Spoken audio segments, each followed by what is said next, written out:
इस्लामाबाद के टहरी के सामने खुदकुश धमाका। धमाके के बाद पार्किंग में खड़ी की गाड़ियां भी आग की लपेट में आ गईं।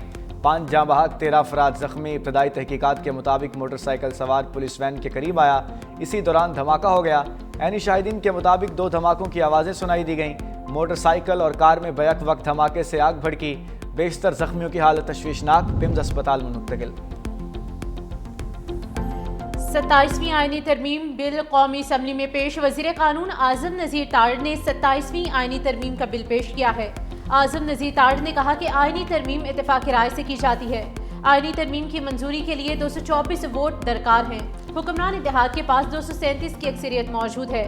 गुज़िश्ता रोज सेनेट से 27वीं आईनी तरमीम कसरत राय से मंजूर। हुकूमत ने तरमीम के लिए 64 का हिस्सा पूरा कर लिया है। कोई वोट मुखालिफत में नहीं पड़ा। वज़ीर कानून आज़म नज़ीर ताड़ ने तरमीमी मुस्तविदा ऐवान में पेश किया। 27वीं आईनी तरमीम की शिकवारी मंजूर ली गई। आर्टिकल 243 में शिक 4 के बाद 7 नई तरामीम का इजाफा। चीफ ऑफ आर्मी स्टाफ के ओहदे का नाम तब्दील करके कमांडर ऑफ डिफेंस फोर्सेस करने की तरमीम मंजूर कर ली गई है।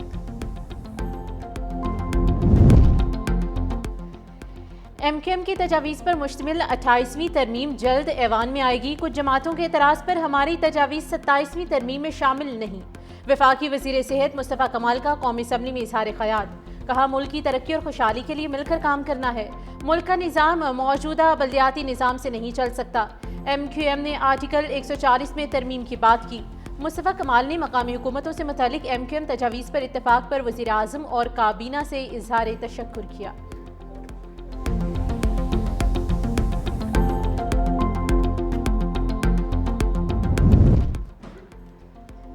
अफ़गान जिहाद दीन की खिदमत नहीं, अमरीका के मफादात का तहफ़्फ़ुज़ था। वज़ीर दिफ़ा ख्वाजा आसिफ का कौमी असम्बली में इज़हार ख़याल। कहा, मुल्क का तालीमी निसाब CIA ने तश्कील दिया। 80 की दहाई में इस्लामाइजेशन का बुखार चढ़ा जो अमरीका के मफादात के तहफ़्फ़ुज़ के लिए था। वफाकी शनाख्त के लिए निसाब की तश्कील नो होनी चाहिए। हम आलमी ताकतों के मफादात के तहफ़्फ़ुज़ के लिए अपने निसाब को बदल देते हैं। इस्लामाबाद में कायम तमाम मदरसे नाजायज़ ज़मीन पर बने हुए हैं। 18वीं तरमीम में हमने लिखा था कि मकामी हुकूमतों को पावर दी जाएगी।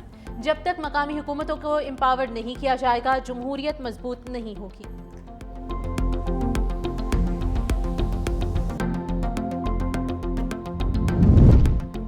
और पाकिस्तान श्रीलंका के माबैन वनडे इंटरनेशनल मैचेस की सीरीज। दोनों टीम पहले वनडे में मैच में रावलपिंडी क्रिकेट स्टेडियम में आमने सामने होंगी।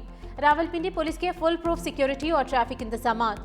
पाकिस्तान और श्रीलंका की टीमें पिंडी स्टेडियम पहुंच गईं।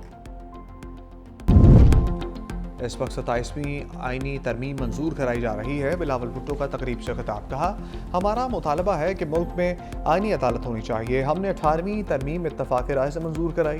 बिलावल भुट्टो ने किसानों के लिए सपोर्ट प्रोग्राम का इफ्तिताह कर दिया। कहा, किसान खुशहाल होगा तो पाकिस्तान खुशहाल है। माजी में किसानों को बहुत नुकसान पहुँचाया गया। वज़ीर आज़म शहबाज शरीफ का शुक्रिया अदा करता हूँ जिन्होंने पीपल्स पार्टी के मुतालबे पर गंदम की कीमत मुकर्रर की।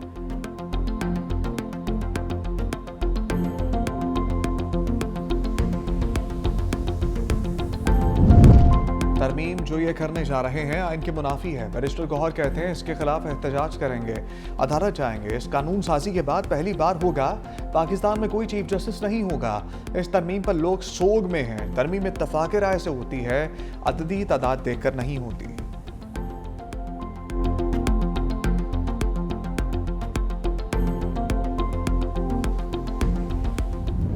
तरमीम हुई उसके बाद एक आईनी बेंच बना। उस आईनी बेंच ने माजी के फैसलों को तलपट किया। सुप्रीम कोर्ट कह चुका था कि सिविलियन की ट्रायल मिलिट्री अदालत में नहीं हो सकती। इस आईनी बेंच ने उस फैसले को रद्द किया। इसी तरह सुप्रीम कोर्ट PTI को मखसूस नशस्तें दे चुका था जिनकी तादाद 60 थी। वो नशस्तें इस आईनी बेंच ने हमसे छीनी। अब जो ये अदालत बनाने जा रहे हैं इससे मजीद ये इसी किस्म के काम लेंगे। 27वीं तरमीम के बाद हुकूमत मर्जी के जज तैनात करेगी। PTI रहनुमा सलमान अकरम राजा की पार्लियामेंट में गुफ्तगू। कहा, 26वीं तरमीम के बाद आईनी बेंच ने सिविलियन के ट्रायल की इजाज़त दी। आईनी बेंच ने PTI की 60 नशस्तें उनको दी जिनको वोट नहीं पड़े। इस तरमीम का बराह रास्त असर मुल्की जमहूरियत पर पड़ेगा।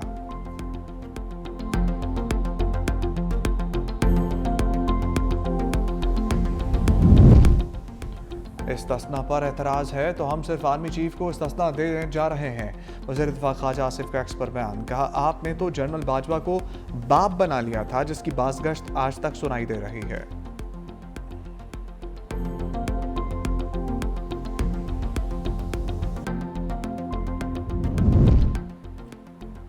किसी भी जमात के आर्टिकल 243 पर कोई बात नहीं की। सेनेटर फैसल वाबदा कहते हैं तरमीम पाकिस्तान की सलामती के लिए थी। सैफुल्लाह अबड़ू ने कौमी फरीज़ा अंजाम दिया। कौमी असम्बली में ये बिल पानी से भी तेज़ी से मंजूर होगा। पीछे वाले लोगों को गुमराह करते हैं, इनकी हकीकत आवाम के सामने है।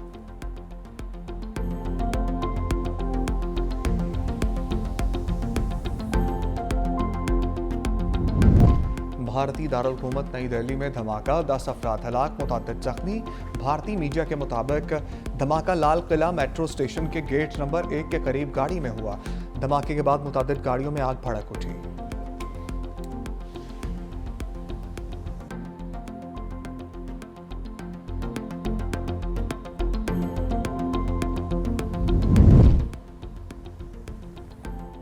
सवाल मुश्किल है तो मामला आईनी अदालत भिजवा देते हैं, हम तो बेचारे वैसे ही यहाँ बैठे हैं। जस्टिस मंसूर अली शाह के रिमार्क्स पर कमरा अदालत में कहे महकमा लाइफ स्टॉक पंजाब से मुंसलिक डॉक्टर आजम अली की तरक्की से मुतल्लिक केस की समाअत। जस्टिस मंसूर अली शाह ने कहा कि हमें दस्तावेजात से दिखा दें, जूनियर्स को तरक्की दी गई, आपके मौक्कल को नज़रअंदाज किया गया। अदालत ने दरख्वास्त मुस्तरद कर दी।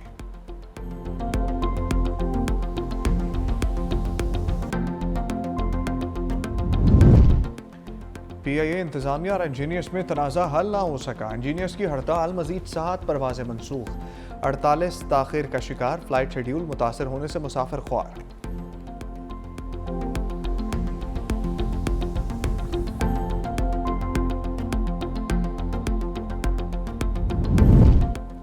वज़ीर आला सिंध का किसानों से गंदम खरीदने का ऐलान। मुराद अली शाह का किसानों को इमदाद देने की तकरीब से खिताब। कहा 2022 के सैलाब मुतासरीन के लिए बिलावल भुट्टो ने बड़ा मंसूबा शुरू किया।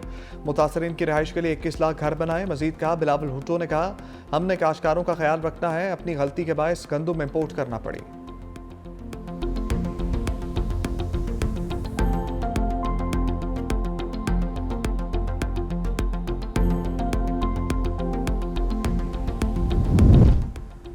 COP30 कॉन्फ्रेंस में पंजाब की तरफ से पाकिस्तान पवेलियन कायम। वज़ीर आला मरियम नवाज पवेलियन का बाज़ाब्ता इफ्तिताह करेंगी।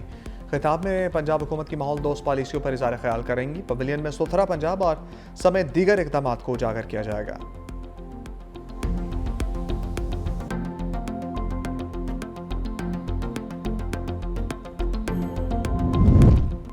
इसराइल का गजा में सुरंगें तबाह करने का दावा। सेहूनी फौज के मुताबिक मशरकी खान यूनिस के इलाके में सुरंगों को तबाह कर दिया गया।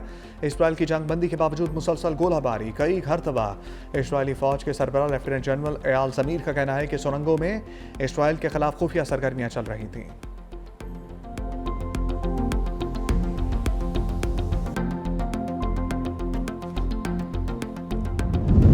आलमी जौहरी तवानाई एजेंसी के मुआयनाकारों का ईरान की जौहरी तनसीबात का दौरा।